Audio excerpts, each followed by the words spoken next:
So this is the type of stuff that really messed up. I mean, if I'm bumping into stuff all through my childhood and I'm getting scraped up on my shins, do I go to the doctor because I can't move my legs and arms properly and my nervous system is out of whack? No. My mother makes up stories. She tries to get attention and then tries to put more drugs into my body that I do not need. She tries to say I must be hurting myself. Well, what do you mean I must be hurting my own shins? You mean I'm accidentally bumping into stuff myself? No, you must be doing it on purpose. You must be taking a rock or something and doing it to your own shins. That's psychotic. That is completely psychotic to think. When I ask her for permission to go see a friend and build a meaningful relationship, does that become a meaningful relationship? Do I get to try to memorize how to get back there? Do I get. No. She makes up a story that I ran away and then she goes around spreading it. By the way, I have ran away one time in my life. I was in Texas. I went out the window and then I walked around the house and came right back in and told them I ran away. That's the only time I ran away in my whole life. In my whole entire life. The only time I ran away was in Texas. I went out the window and went right back inside.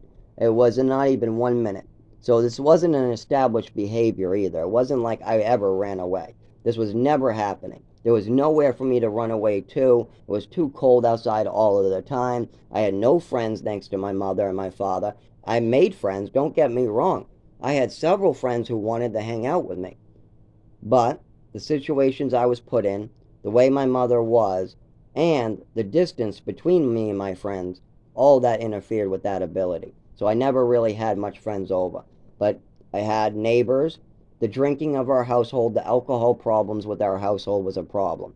I spoke about me having a sip of beer.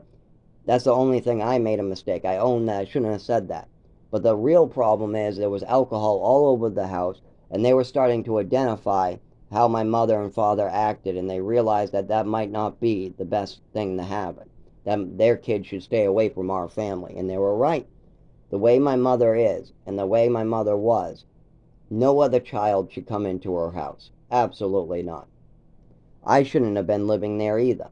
I should have definitely never been with her. Her behaviors were unacceptable.